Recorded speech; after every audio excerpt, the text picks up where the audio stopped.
Here we are, in Southeast Asia, where the mysterious happens and the unbelievable. There was much spirituality in the Far East, and I contributed to part of that and also observed quite a bit of it. And this was, to me, great fun. It was long before the illusionists and things in America that were popular here in the last 20 years or so. But the Far East, of course, is steeped in mystery and spiritualism. And people want to believe that, particularly in Laos, where you've got a population that was primarily agricultural orientated, and they wanted to see something that was mesmerizing and scary.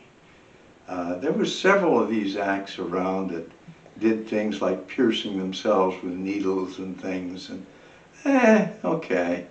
But one of the ones that it was sold to the Americans that were there and Europeans, they wanted to see something unbelievable. And this one was an act with a US-made hand grenade.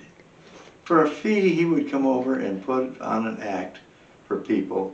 And he didn't bring his own grenade.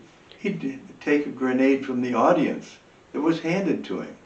Now, a hand grenade is manufactured with a lever on the side called a spoon, and when you pull that safety pin on the top, the spoon flies off. There's a hammer behind that that comes up and ignites a cap on the top of the grenade.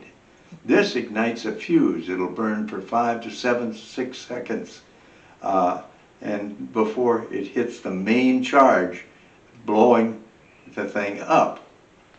Well, this is kind of a scary thing.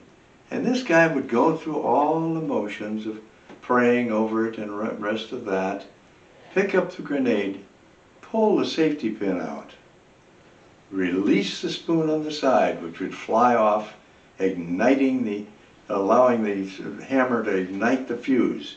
And you could see smoke coming out of the top of the grenade. Now, the people that were wanting to watch this thing, of course, would start to scatter at that point. Because if you're in close proximity to this thing, it's going to hurt a lot of people. Well, he'd hold it there in his hand, staring at it, as the fuse burned down and the smoke stopped coming out of the top of the grenade from the fuse. And it wouldn't go off. Now, whether he'd done a little sleight of hand while the people were running from this area and switched into another grenade, I don't know. But it was mesmerizing, and it, of course, made him a living. There were others there, too, that did mentalist things.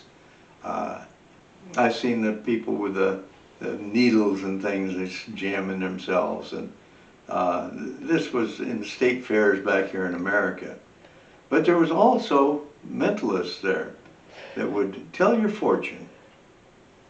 And one such mentalist I would go to every once in a while, mainly because I thought she needed the money for her kids and the rest of that. And she gave a pretty good estimate of what your future month would hold. And the last time I saw her, she told me, don't take any more trips this month. I was scheduled to go down in Pak Se. And when I returned from Pak Se after that event, I brought her a big basket of food and things for her family, because she was right. Thank you.